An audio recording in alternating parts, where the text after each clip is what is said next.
mencerdaskan kehidupan bangsa itu tugas konstitusi pemerintah.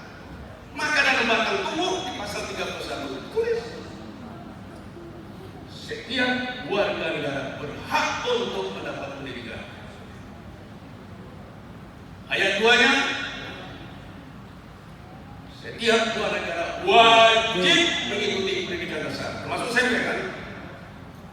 Termasuk SMP. Wajib pendidikan dasar dan wajib membiayainya.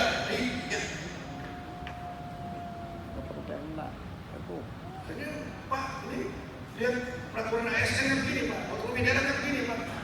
Pak ya, undang-undang ASN begini. Anda pakai undang-undang, saya pakai konstitusi. Ayo, kalau kita berdebat soal hukum, konstitusi.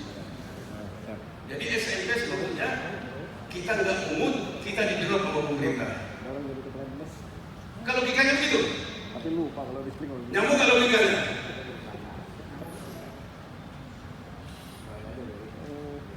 Karena tugas kita membantu, bukan tugas pemerintah. Kita bantu. Wajar nggak kita dapat? Maka nanti ada kita berhak untuk mendapat Subsidi. bantuan subsidi.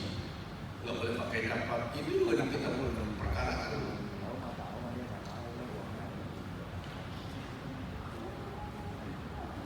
Jadi kita lihat gambarannya bahwa swasta ini adalah sangat membantu pemerintah daerah termasuk Tangerang ini dalam mencerdaskan kewajiban pendidikan bangsa, mencari kehidupan bangsa sebagai tugas konstitusional yang mulia.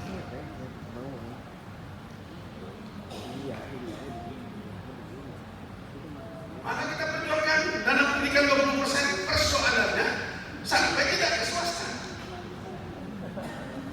Kalau begitu, kerjaan kebagian kita, duitnya susah. Lalu kemana?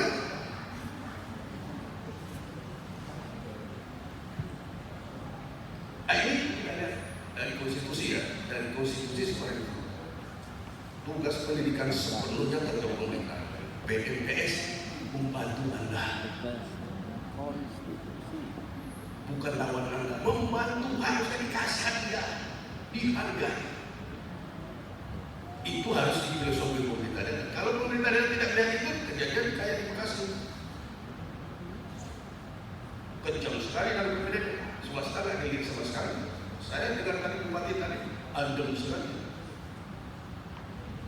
Kalau di Bekasi, teriak teman-teman BMPS di Bekasi. Utamanya, tidak boleh ada guru negeri kerja di swasta. Tegas seperti itu. Tarik semua. PPDB juga begitu. Saya mendengar kepala dinas tadi adem banget itu. Ya, bagus kan. Pak Andri, ada lah diskusi ya. Ketika mengumpulkan aturan itu untuk ya termasuk subsidi. Lanjut. Sekarang kita lihat dari segi undang-undang. Ini baru undang-undang. Kalau tadi konstitusi harus tahu bedanya itu. Coba kita lihat undang-undang sistem itu adalah sistem pendidikan nasional. Lanjut. Ya. Pendidikan diselenggarakan secara demokratis. Secara demokratis, tidak berkeadilan serta tidak diskriminatif. Jelas konstitusinya, jelas undang-undang.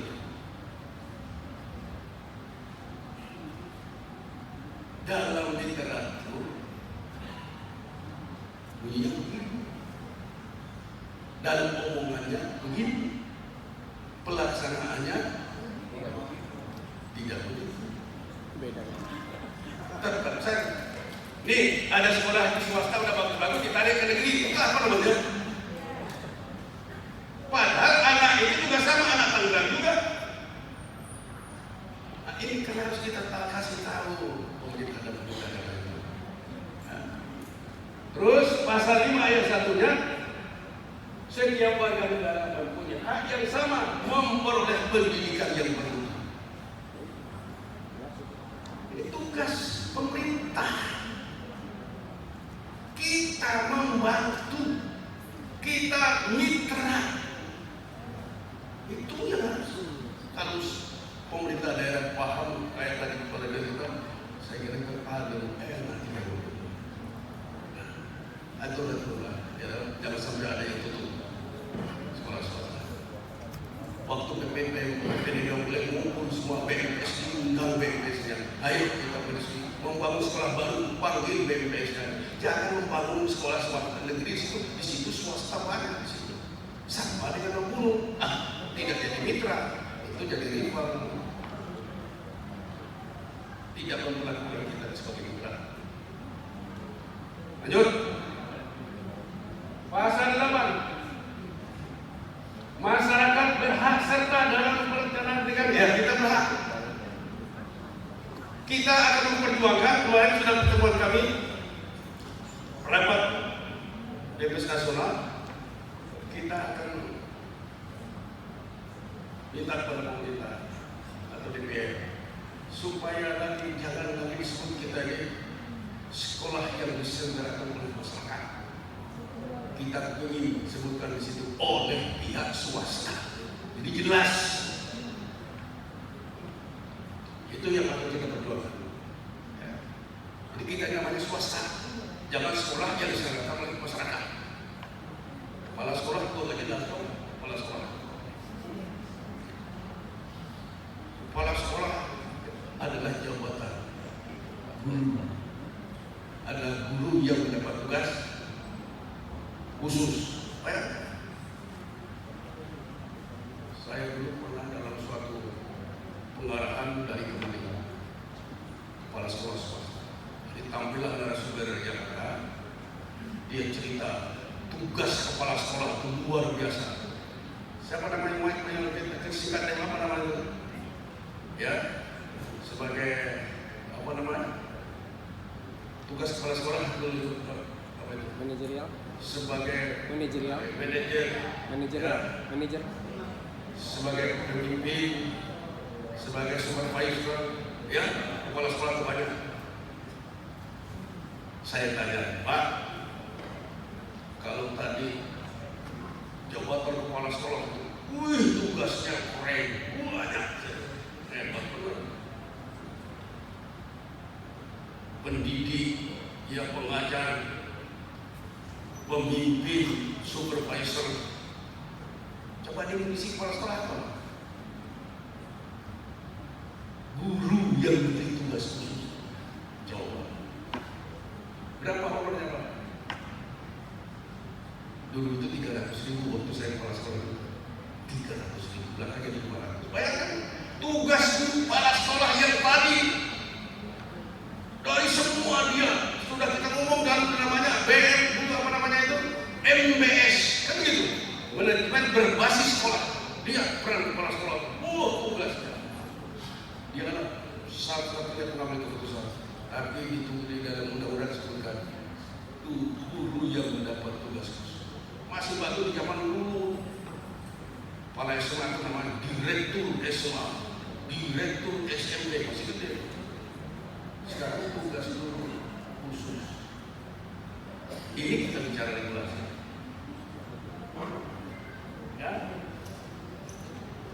Nah, ini tugas sekolah. Pemerintah daerah itu dan pemerintah daerah tugasnya apa? Memimpin, membantu, mengawasi.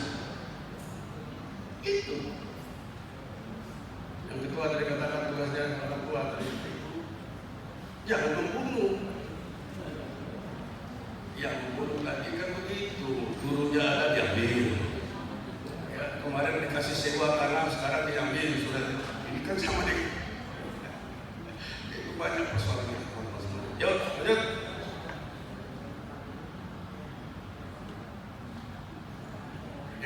Ya, pasal 11 ayat 1.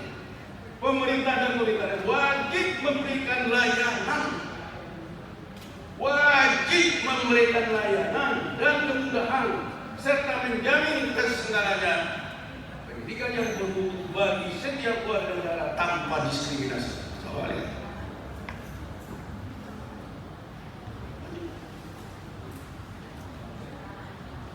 Pasal 11 ayat 2, pemerintah wajib menjamin tersedianya dana. Tadi wajib, posisi mereka wajib mendanainya, harus ada dananya. Terutama untuk wajib belajar. SMP kan termasuk sekolah dasar.